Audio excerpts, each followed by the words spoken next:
भगवान श्री राम का स्मरण करते ही मन में अयोध्या नगरी की छवि उकर जाती है। भगवान श्री राम ने 14 वर्ष वनवास में काटे। जहां वो चले, जहां वो रुके, ऐसे तीर्थ जगहों को संरक्षित करने के लिए केंद्र सरकार ने राम वन गमन पथ कॉरिडोर का निर्माण शुरू कर दिया है, जिसका अब गवाह ग्वालियर भी बनने जा रहा है। ग्वालियर इसलिए हम गवाह कह रहे हैं क्योंकि जो भगवान श्री राम की भव्य प्रतिमा है वो ग्वालियर के एक स्टूडियो में तैयार की जा रही है, और जो इसको बनाने वाले कलाकार हैं दीपक विश्वकर्मा, वो हमारे साथ मौजूद हैं। लेकिन हम दीपक विश्वकर्मा जी से बातचीत थोड़ी देर बाद करेंगे, लेकिन उससे पहले जो भव्य प्रतिमा है जो राम वन गमन पथ में लगाई जानी है उसके बारे में हम जानेंगे, और आपको पहली ये तस्वीरें हम दिखाएंगे कि किस तरह से इस भव्य प्रतिमा को बनाया जा रहा है। ये जो प्रतिमा है वो वनवासी रूप में भगवान श्री राम की है, क्योंकि 14 साल जो वनवास उन्होंने काटा था, और जहाँ इस प्रतिमा को रायपुर के पास लगाया जाना है तो वहाँ वनवासी स्वरूप में ही भगवान की प्रतिमा को स्थापित करने का चुनाव किया गया है। आप देख सकते हैं कि इस सुंदर मनमोहक प्रतिमा को वनवासी स्वरूप दिया गया है। बाकायदा जो रुद्राक्ष की कंठमाला है उससे उनको सुशोभित किया गया है। उनके हाथों और उनके जो गले में माला आप देख सकते हैं, और इसी तरीके से तकरीबन 51 फीट ऊंची ये प्रतिमा बनाई जानी है। हमारे साथ इस प्रतिमा को बनाने वाले कलाकार जो प्रसिद्ध कलाकार हैं दीपक विश्वकर्मा हमारे साथ मौजूद हैं। दीपक जी, ये जो प्रतिमा आप बना रहे हैं ये कहाँ लगाई जानी है और आखिर क्यों खास है ये प्रतिमा? ये प्रतिमा चंद्रखुरी में लगाई जानी है जो रायपुर में स्थापित है। मूर्ति ये 51 फुट की मूर्ति है।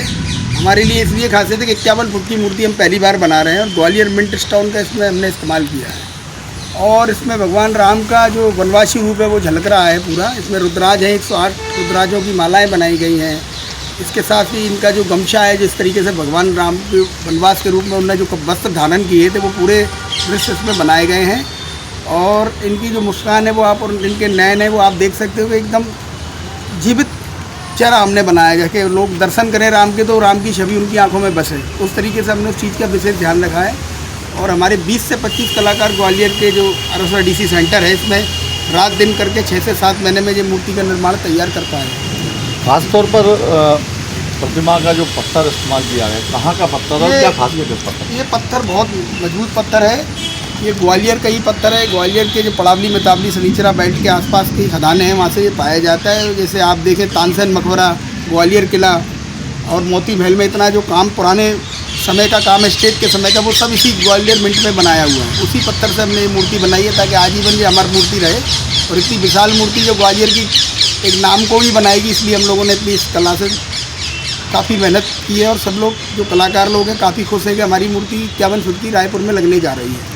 पत्थर जो लोकल पत्थर हम कहेंगे थे जिसमें इस भव्य प्रतिमा को बनाया गया है, तो आखिर जो पत्थर है किस तरह का खास है जिसलिए इसका चयन किया गया? ये पत्थर की हार्डनेस काफ़ी है। आप देखें तो इस पर सदियों तक पानी का कोई असर नहीं है, कोई मौसम का कोई असर नहीं है।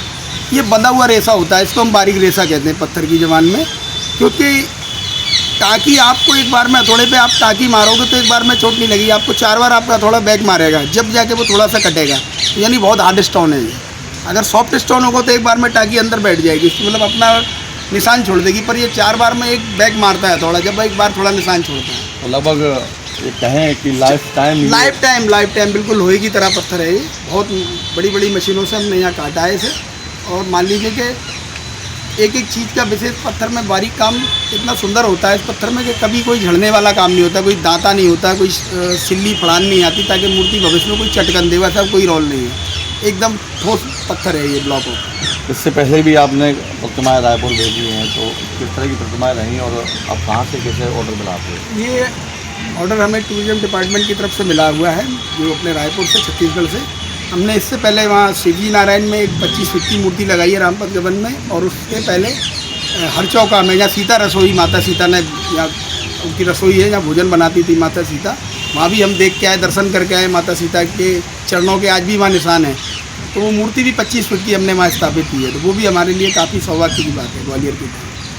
7 महीने से लगातार आप और आपके तकरीबन 20 से 25 दर्जन कारीगर आपके साथ में लगे हुए हैं, तो कितना चैलेंजिंग है प्रतिमा का? ये बहुत चैलेंजिंग काम है, क्योंकि इसको एक कलाकार की बस की बात नहीं है, क्योंकि स्टोन एक ऐसी चीज़ है, इसमें सॉरी वाली गुंजाइश नहीं है। यहाँ से गलत कट गया तो कट गया, क्रैक निकल गया तो निकल गया। यानी कि आपको बहुत फोकस और बहुत उस पर समझदारी से आपका एक्सपीरियंस पूरा लगाना पड़ता है, जब जाके आप पत्थर पे कोई काम कर सकते हैं। बिना एक्सपीरियंस के आप काम नहीं कर सकते। जितने लोग लगे थे सब टैलेंटेड लोग थे, और सब लोगों ने पहले भी राम पद्मनाभन की 25-25 फुट की मूर्तियों में निर्माण किया है, तो उनको थोड़ा आसान हुआ बनवासी रूप को बनाने के लिए। कलाकार और भक्त के बीच का अगर कॉम्बिनेशन देखा जाए तो इस प्रतिमा को बना के कैसा महसूस कर रहे हैं आप? मैं इस प्रतिमा को बना के वैसे ही महसूस कर रहा हूँ जैसे मैंने भगवान रामचंद्र जी की जब पत्थर में एक नाव बनाई, राम लक्ष्मण सीता और केवट के साथ वो नाव तैलाई, तो बड़ी प्रसन्न हुआ मैं, और उसी से इसी 51 फुट की मूर्ति बना के उतनी प्रसन्नता महसूस कर रहा हूँ। इससे पहले भी कई तरह की आपने अच्छी प्रतिमाएं बनाई हैं जो काफ़ी प्रसिद्धि भी उन्होंने पाई। बिल्कुल बिल्कुल। तो इस तरह के काम को करके कैसा लगा? इस तरीके का काम करते हैं तो ऐसा लगता है कि जो पूर्वजों की कला है, अभी हमारे जो पूर्वजों थे, अब बीच में पत्थर की कला कुछ कम हो गई थी, लोग बागों का थोड़ा सा इंटरेस्ट कम हो गया था। पर जब से पत्थर में काम हम लोगों ने चालू किया, 10 साल से सरकार ने हमें इतनी अच्छी जगह दी है, यहाँ हम लोगों को ट्रेन कर रहे हैं, और कला को ना मिटने वाली जो बात है उसमें सरकार भी पूरा सपोर्ट कर रही है। कलाकार और कला जिंदा रहे, क्योंकि कलाकार तो आते जाते रहते हैं, पर वो कला जिंदा रहना चाहिए, इसलिए हम लोगों को ट्रेन भी करते हैं, तो काफ़ी अच्छा महसूस कर रहे हैं। तो ये थे प्रतिमा को बनाने वाले कलाकार दीपक विश्वकर्मा। तो ये जो श्री राम भगवान की भव्य जो 51 फीट की जो प्रतिमा है वो राम वन गमन पथ कॉरिडोर में लगाई जाएगी, और जब भी कॉरिडोर को घूमने के लिए भक्त जब पहुंचेंगे, और खासकर ग्वालियर के जो लोग पहुंचेंगे, तो ग्वालियर से बनी हुई प्रतिमा को देखकर उनके क्या भाव होंगे तो समय ही बताएगा। फिलहाल ये प्रतिमा जल्द ही कॉरिडोर में लगने के लिए रायपुर जाएगी। ग्वालियर से धर्मेंद्र शर्मा, TV9 डिजिटल, मध्य प्रदेश।